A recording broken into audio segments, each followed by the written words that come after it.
Hi all, welcome and welcome back to my channel. I want to bring you an interesting update in the shocking case of the Kentucky sheriff who took the life of a Kentucky judge and longtime friend in his chambers. If you haven't been following the case, it's crazy, and it will leave you scratching your head. And I have a number of videos on my channel that you can watch that will catch you up from the beginning. If you have been following the case, then you'll be happy to hear that Sheriff Sean Mickey Stein's attorney did a new interview telling us why Sheriff Stein says he unalived Judge Kevin Mullins in the Letcher County Courthouse. So when a longtime Kentucky judge was shot to death last September in his own chambers, it was hard to believe that the gunman was the sheriff of that very county. An insane story. The sheriff, Sheriff Sean Mickey Steins, shot the judge, Judge Kevin Mullins. And there's no denying that the sheriff did it because it was actually captured on video right in the judge's chambers. So what could have led to this? Look at this is the video. It's insane, by the way. We obviously pause it, but you see the gun go up. What would lead the sheriff to shoot the judge? Well, it turns out there is a twisted sex scandal in the small Kentucky town involving high-level law enforcement demanding sex from inmates. News Nation obtaining audio interviews from the victims that show just how dirty and corrupt this Kentucky county may be. Take a listen. You think you could get her to call me if she has something she wants to say? Yeah. We're willing to listen to anybody. Well, she was wanting to. She said, you give her my name. She said, this place is dirty, and it is. It's. And what's really funny, like city police department, nobody knows that. They're like, it's a dirty county, and I'm like, well, then why hasn't somebody done something about it before now? Do you think I have any concern, like, for my safety or anything? I know being alone, when this first started, which he was mad, but then there's a little boy that said something, and so like my son and ex-husband, and the magistrate was like, she better be careful. She's dealing with a dangerous thing. Saw that a dirty county, dangerous men. This comes from the interviews and concern for safety. That's what the victims felt. But could that have to do with why the sheriff killed the judge? I'm joined now by the sheriff's attorney, Jeremy Bartley. We appreciate you coming on tonight, Jeremy. This is just one of those crazy stories. I mean, you don't hear about this happening ever, where a sheriff kills a judge in the judge's chambers. The big sex scandal, which we've reported on, all these outrageous crimes involving these high-level officials in this town. How does that connect back to the sheriff shooting the judge? Well, I think the important key to remember is that earlier in this week, there was a deposition. My client was to give a deposition in the civil case. Leading up to that deposition, there's multiple witnesses, family, members of the community, folks that he worked with that saw my client and the struggle, the stress, the strain, the sleepless nights he had. He felt very much threatened about what he might say. Would he say too much that would put his family in danger? You heard Sabrina Atkins in that interview just before you switched to speak with me. She talked about the dangerous men there. So this deposition takes place on Monday. And as the week goes on, Mickey continued to be in fear that he had said something or that, further discovery in that civil case would something he would say would ruffle the feathers of some dangerous men. And ultimately, he was in fear for the safety of his wife and his daughter. And I think what you see there is the result of that. Yeah, and just so people understand, there was this civil lawsuit ongoing. Again, I talked about the corruption and the deputies accused of having sex with inmates and all sorts of shady stuff. So there's the civil suit that's ongoing. There had already been a criminal investigation and arrests, and the sheriff was being called in for a deposition, and you're saying that he was concerned about it. Did he have information about other high-level people, perhaps even the judge, that were involved in all of this? Is that why he was so concerned? Well, I think the bigger concern was from other people as to what he might say.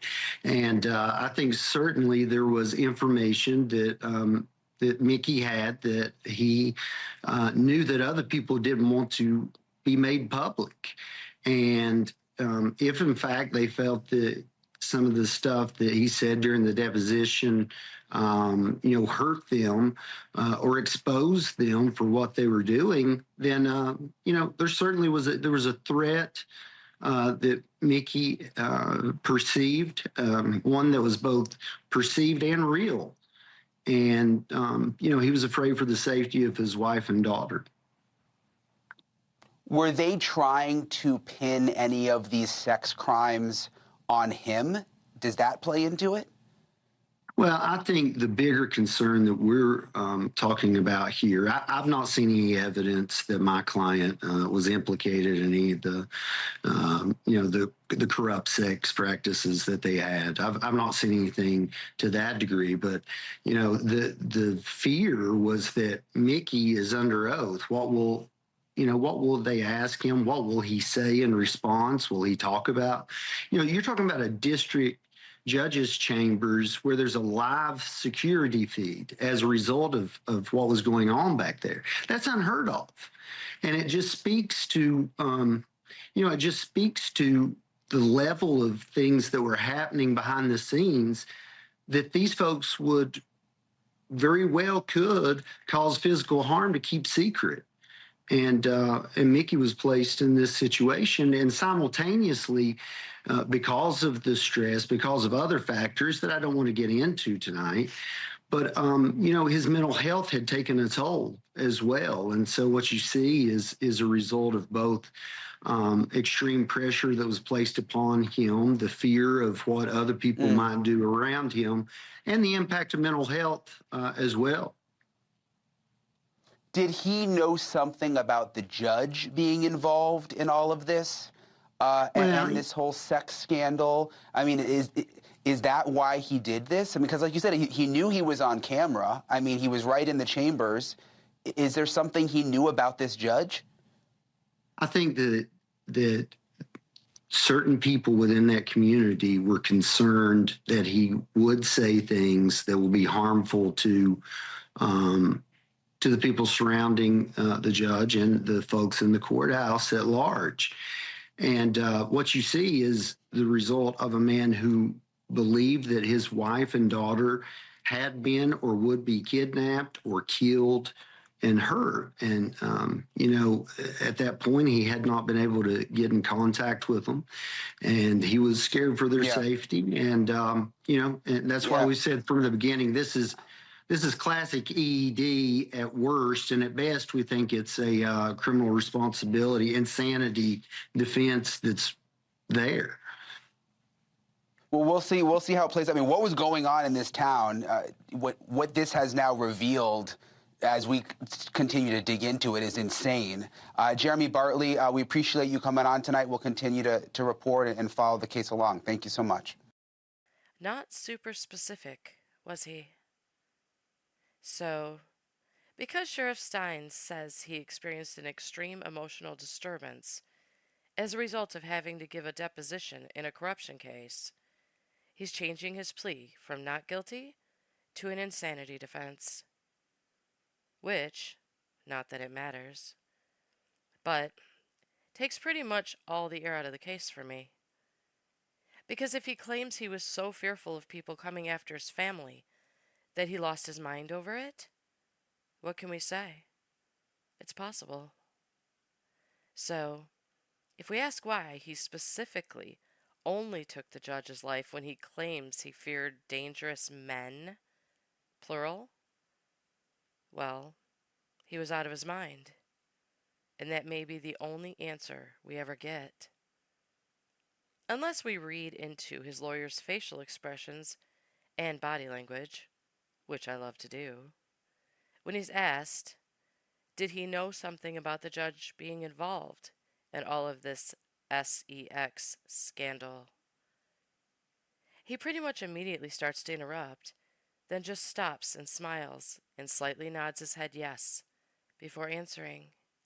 And when he answers, he smiles again when he says certain people in the community were concerned. Did he know something about the judge being involved in all of this and this whole sex scandal? I mean, is Is that why he did this? I mean, because like you said, he knew he was on camera. I mean, he was right in the chambers. Is there something he knew about this judge? I think that certain people within that community were concerned that he would say things that will be harmful to the people surrounding the judge and the folks in the courthouse at large. Now, I'm no body language expert, but if you ask me, his facial expressions gave an entirely different answer than his mouth did. Meaning, maybe certain people meant Judge Mullins. And maybe Judge Mullins threatened to do something to Sheriff Stein's wife and daughter if he found out that Sheriff Stines told what he knew about the judge taking part in the abuse going on in his chambers during his deposition. And we learned in my last video about this case that a victim told police Judge Mullins did participate in the abuse and filmed it for his sick pleasure when she came forward to tell what was happening to her and other girls in his chambers. Before the United Healthcare CEO was gunned down on the streets of New York, the shooting that took our breath away was the killing of Judge Kevin Mullins right there in his own chambers. We know who fired those shots. It was on video right there. That was Sean Mickey Stines right there with the gun. He was the sheriff at that time of their rural Kentucky county. And he was also a close friend of the judge. And he's not a sheriff anymore. He's an inmate waiting for trial. But just like the CEO murder, the motive in the Judge Mullins case is a mystery, which means that the two men's long shared history has been under the microscope. And tonight, a gut punch of an exclusive to tell you about. It turns out there are recordings about the dead judge that tie him to some very dirty business in that county. A sex for favors scandal that sent a former deputy to jail and got the sheriff, who's now facing murder, sued in federal court. News Nation investigative producer Allison Weiner uncovered these recordings, and she joins me live now. You're such a great producer. I mean, we send you out to dig this stuff up, and then I have to have you on television to report it. What kind of a recording are we talking about, Allison? Well, these are recordings from the criminal investigation into Deputy Fields, the guy that went to prison for the sex for favor scandal. So the recordings are from his victim. And she subsequently has filed the civil rights lawsuit in federal court. The victim is Sabrina Atkins, and she was interviewed by police about what had happened to her when she was an inmate in Fletcher County in Whitesburg. And that's where Sheriff Stein was working and also where Ben Fields was working. And these recordings, I was listening to them and I just sort of stopped and was like, I'm beginning to see that Sheriff Stein's life was coming apart, like sort of one thing, one block at a time. And this was not a good thing that I was listening to. And let's take a listen to it and then we can talk about it. He does have some videotapes of some stuff in the judge's chambers. What kind of stuff? Just with girls sexual and stuff. What describe? Have you seen the videos? I've seen one partly, just him having sex with girls for their able to get out of jail. Who was having sex? Ben and just some higher ups up there. Who? The judge and. And you saw the video? Mm-hmm. Yeah. What did you see on the video? I mean, I've seen Judge Mullins having sex with a girl. Who was the girl? I don't know. Because I don't know a lot of people from over there. Where was it at? In his office, in the judge's chambers. Is that the same place that you were meeting Ben? Is that how you know it was a judge in chambers? Yeah. And this was Judge who? Mullins. Allison, wow, that's pretty clear. That's her saying Judge Mullins was having sex with these people in his chambers, just like the other deputy. Here's the question I have, because it seemed to me that it became an open secret among female inmates that you can sleep your way out of jail because these men and these higher-ups, not the ones necessarily on the screen, this is an allegation only, will have sex for these release favors. That's correct. And by the way, the Sheriff Stein denied during his deposition, which was a couple of days before the murder, that he had any idea that any of this was going on. But the fact is that the plaintiff in the lawsuit, again, Sabrina Atkins, said that she had heard rumors and that you could exchange sex for not having to wear your ankle bracelet. She didn't say that specifically, but for some favors. And that's exactly what ended up happening, because she couldn't afford to pay for the ankle bracelet. You have to pay for the ankle bracelet weekly. And those are the allegations in the civil lawsuit, that Sheriff Stein should have known or knew about what was happening with Ben Fields. And Sheriff Stein is the big name in that lawsuit. It's Sheriff Stein and unknown superiors and Ben Fields. So he was facing some heavy damages and the loss of his entire career based on this civil rights lawsuit. And frankly, the plaintiff's lawyers told me, Ned Pillersdorf has told me several times, because it's like they were running a brothel out of that courtroom. Okay, I have a question. If Sheriff Steins denied during his deposition that he had any idea that any of the criminal activity was going on in Judge Mullen's chambers, then why would he be worried and losing sleep that he may have said too much, or something he said would ruffle the feathers of some dangerous men? I mean, that's what his attorney says caused his extreme emotional disturbance, right? An extreme emotional disturbance that caused him to lose his mind and unalive the judge. Right? I'm confused. Or could it be that Judge Mullins was also going to be criminally investigated? And maybe he told Sheriff Steins that if he went down, he was going to say that Sheriff Steins did know about everything, and he would take him down with him. The plot thickens. Which is all fine and dandy and all. But then, what do we do with the information we got from Detective Stamper, who's the lead detective on the case, who testified at Sheriff Stein's preliminary hearing? You know, the testimony he gave about watching the video of what transpired in the judge's chambers before and during the unaliving. When he testified that Sheriff Steins tried to call his daughter from his phone. Then he asked to see the judge's phone and found his daughter's number on his phone. Then, after looking at the judge's phone, he stood up and unalived him. What? You didn't see it? 'Cause I played it in my last video about this case. I'm sure it's much to do about nothing. But if you insist, I'll play it again for you here. But don't be going and getting any crazy ideas about why the sheriff unalived the judge just 'cause I showed it to you. His lawyer said he did it because he suffered an extreme emotional disturbance from worrying that he said too much during a deposition where he testified he had no knowledge of anything at all. And that's the story. Period. I swear, it's a shame how you all love reading into things.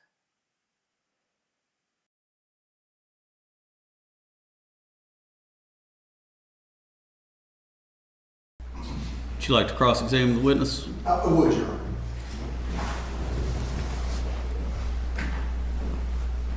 That was a short clip that was played there. How long do you believe that clip was? That we just watched? Yes, sir. Just 10 seconds, 15 seconds. 10, 15 seconds.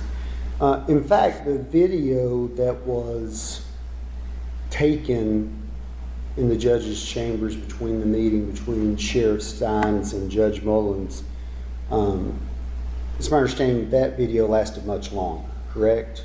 Yes, Okay. And have you had an opportunity to review the video I have. of the prior incident? I have. And can you describe for us what happened immediately prior to the clip that we saw? Sheriff Steins uses his telephone to make some phone calls. He then borrows Judge Mullins' cell phone and appears to make a call on that. And that led to what you just saw. Okay. So it's my understanding there were some people who were having a meeting with Judge Mullins prior to the sheriff's entry into the chambers. Is that correct? Yes. Have you identified those witnesses? I don't know the names of them. There's about approximately 4 people in there. Then Sheriff Steins enters the judge's chambers, and everybody else clears out. You don't know their names? Not right off, no.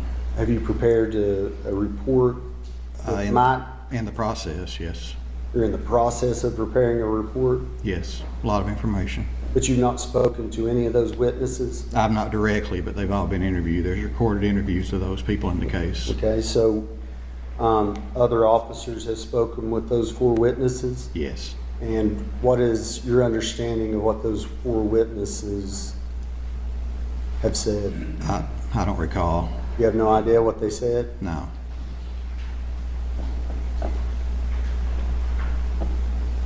I want to make sure I understand, had there been a hearing previously this day in chambers?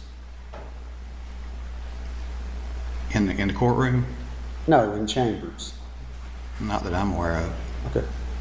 And so there's a video camera that is running in the district judge's chambers. Is that on all the time? It's my understanding, yes. And have you spoken with anyone about why that may be? No. I mean, there's cameras throughout the courthouse. Well, fair enough, but are you familiar with district judges' chambers normally, how they're set up?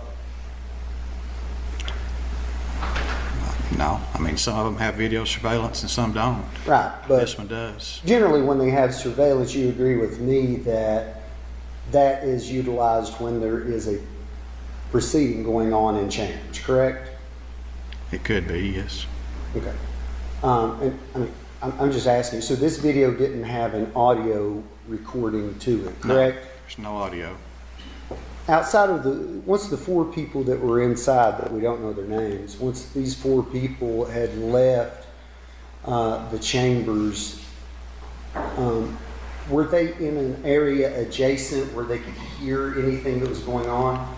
Yes, I believe some of them did remain in the next room. Okay. And what did they tell us? Do what? What did they hear? I've not been part, I wasn't part of those interviews.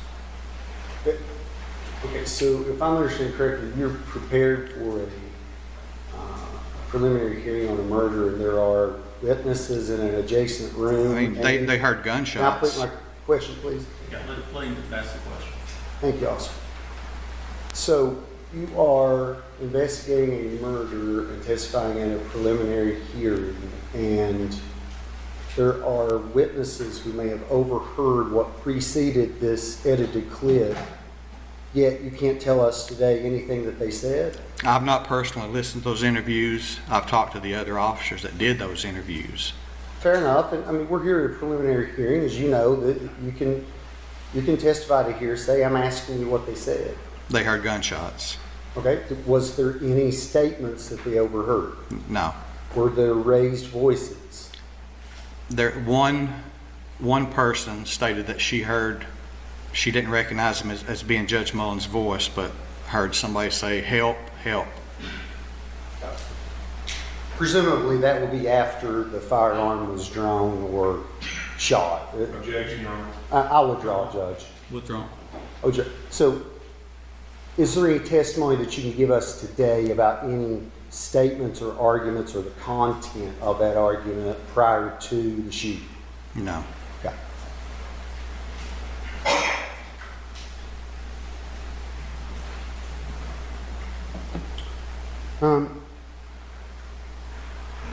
I want to ask generally, so did you process the scene? Are you the lead investigator on this case? I am. Okay, so as a lead investigator, I would presume that you would have secured the chambers and evidence once you arrived. I was part of that, yes. You were part of it, right? But you're the lead investigator, so you'd be in charge of those duties and delegating what should be done. Is that No. fair? No, I don't delegate what's done. Okay, so you're the lead investigator. What does that mean? I'm the case officer. Okay, so you're carrying the case. So I want to make sure I understand. Had Judge Mullins been removed from chambers when you arrived? No, Were you able to ascertain, did he have a firearm on his person? we did not locate one. You did not locate one? No, there was not one in the chambers. Okay. And there was none on his person? No. Okay. All right. Who was the first person to arrive on behalf of law enforcement to investigate? They were already in the courthouse. Fair enough, but I'm talking about in terms of people that we may see a report from or take part in this investigation. Who would be the first person? I believe Trooper Jason Bates was the first KSP personnel on scene. Okay. And you spoke with him, and I did. he searched and did not locate a firearm? No, he didn't search the scene, no. His His role at that point was security of the scene. I understand, but I'm just trying to ascertain, you said earlier that there was no firearm found. No. I'm wanting to know, can you tell us, was it specifically searched for a firearm? In the judge's chambers, Yes, sir. there was myself, Detective Chris Collins, Detective Scott Caudle, Detective Eric Caldwell. That's all I recall right now. Okay, but I'm trying to understand, so who searched specifically for a firearm? We all did. And that was specifically something you looked for? Yes. Fair enough, okay.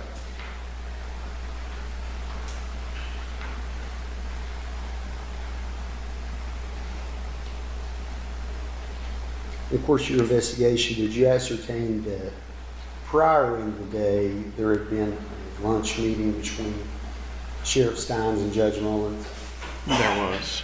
Pardon? There was. Okay. Sorry, I couldn't hear your response. I wasn't being trite. So where did this take place? It's a restaurant called Street Side, and it's just down the street from the courthouse. Okay. And it's my understanding there were a couple of other people who attended the luncheon? There were several, yes. Okay. And at some point after that, they wrapped up lunch and left, obviously, and went back to the courthouse. Are you aware of anything so far in your investigation that would tell us there was any issues at lunch between Judge No. Mullins and Sheriff Steins? No. Okay. But someone on behalf of the KSP has spoken to those witnesses? Yes, they've all been interviewed. And there was nothing unusual that had arisen during that luncheon? I was told that the judge made a statement to Mickey about, do we need to meet private in my chambers? That's all I was told. Do you know the context of I do what not. the conversation was before that they would need to discuss in chambers? I do not. So it's my understanding that in the larger portion of the video that we haven't had access to, that there is a point when Sheriff Steins asked for to see the telephone of Judge Mullins. Yes. Is that a yes? Yes. Yes, okay. And I would presume that you and the other officers you mentioned, when you secured the scene, that you secured those phones as well. Is that correct? Yes. And have you reviewed both of those phones? They're currently at the forensic lab at this time being downloaded. I have had discussions with the people at the lab regarding the downloads. And those are a couple of other questions that I was going to ask you, but my original question was, have you reviewed or are you aware of the content of the phones? I've not personally seen it because I've not received those reports yet. Okay, again, based upon your conversations with the officers, are you aware of any recent content that was up and could have been relevant at the time of their discussion? I was told that Sheriff Steins had tried to call his daughter, and he had tried to call his daughter from the judge's phone also. So, have you obtained the phone records from Judge Mullins' phone? I don't have those in my possession yet, no. Okay. Have you issued a search Yeah, warrant for them? yes. Okay. And have officers confirmed that the sheriff's daughter's phone number was on Judge Mullins' phone? Yes, I believe so, yes. So that number had been called from Judge Mullins' phone? Yes. Is that correct? Yes. Okay.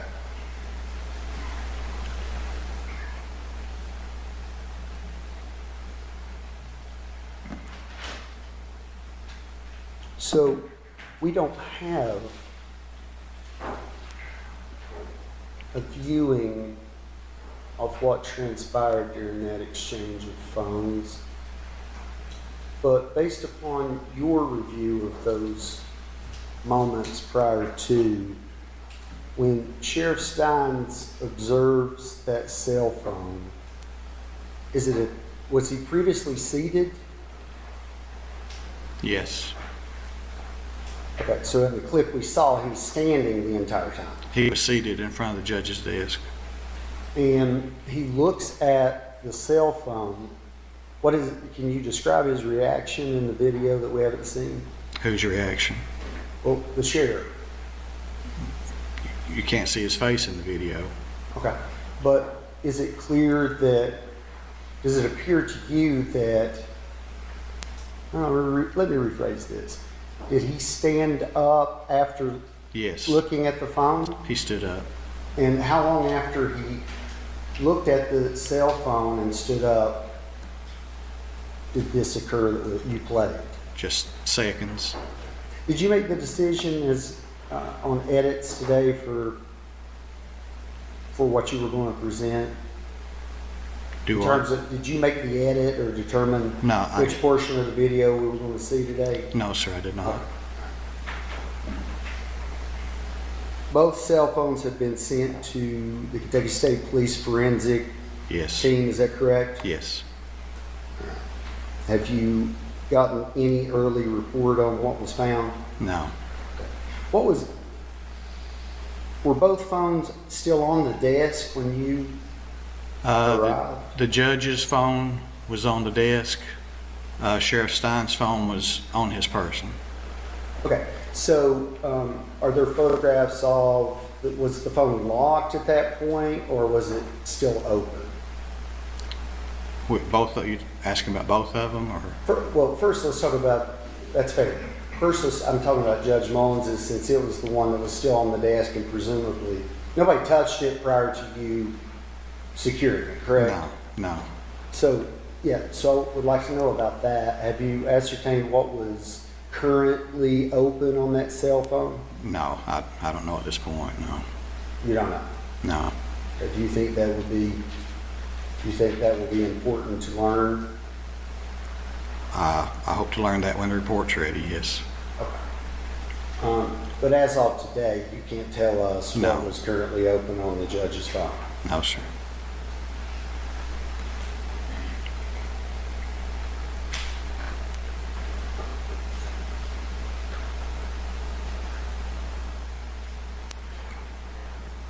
Did you conduct an interview with Sheriff Stein's daughter?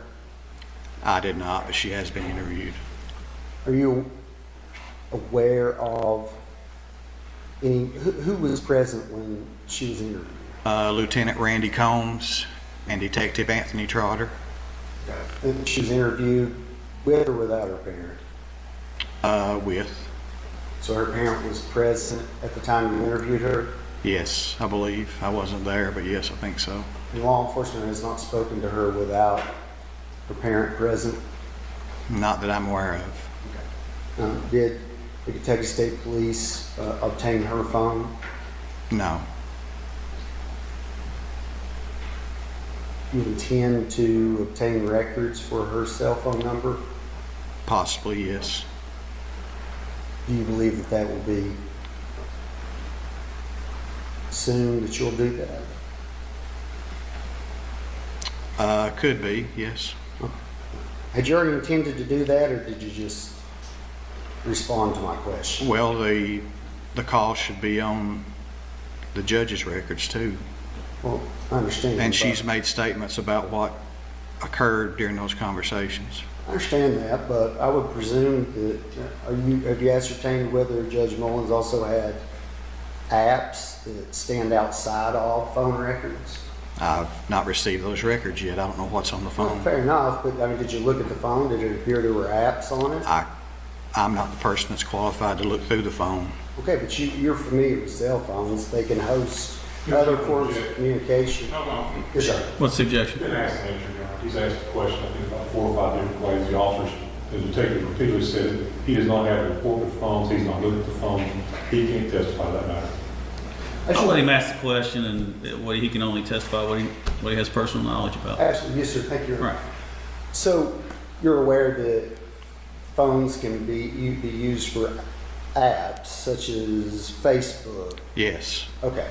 And that is not something that is captured by cell phone records. You would agree with me? I agree. Okay. So in light of that, although the records may be mutually the same between Judge Mullins' phone and the sheriff's daughter, do you believe that you could also ascertain other information from the cell phone app content? Are you asking what apps are on the phone? Yes. Well, that was my original question. I don't know thought I've not received that report yet. I don't know what apps he had downloaded on the phone. If he has social media apps, do you intend to? That could lead to additional search warrants, yes. If you would, officer, please let me finish before you move forward, and I'll try to slow down a little bit as well, okay? Sure. Thank you, Trooper. Have you determined whether there were any previous issues, personal or professional, between Sheriff Steins and Judge Mullins? I've heard things. What have you heard? Just that this regarding the lawsuit that the Letcher County Sheriff's Office is currently involved with. Okay. The lawsuit that involved ultimately a criminal conviction of a deputy for sexual behavior in the judge's chambers. Is that the one you're referring to? Yes. Okay. And the subject matter of that lawsuit, the chambers area, that's the same chambers in which this occurred. Is that correct? I'm not familiar with the details of that case that the lawsuit resulted from. Okay.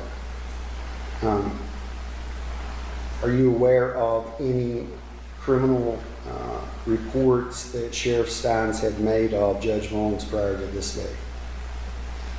No.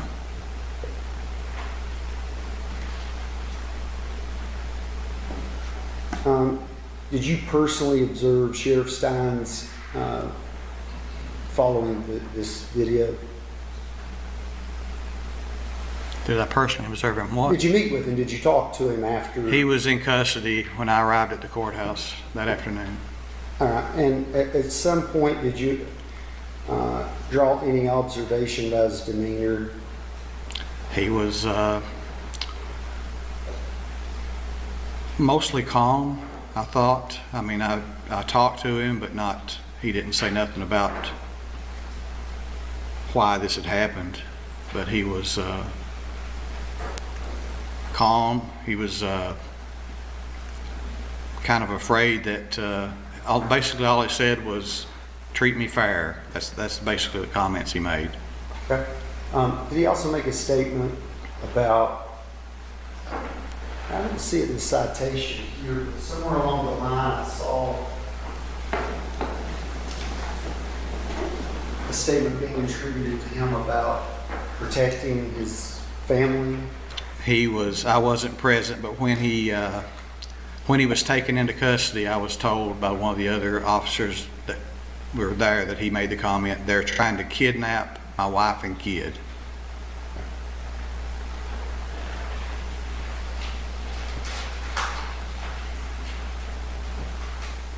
Now, have you ascertained any evidence that this shooting was pre-planned? No, Okay. not at this time.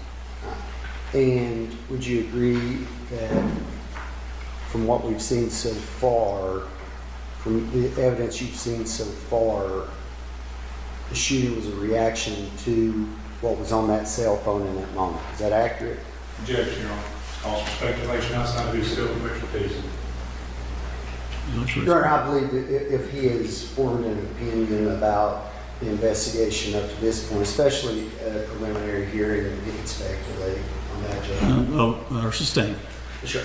So, is there anything other than the content of the phone that this video will reveal to us about why this took place? No.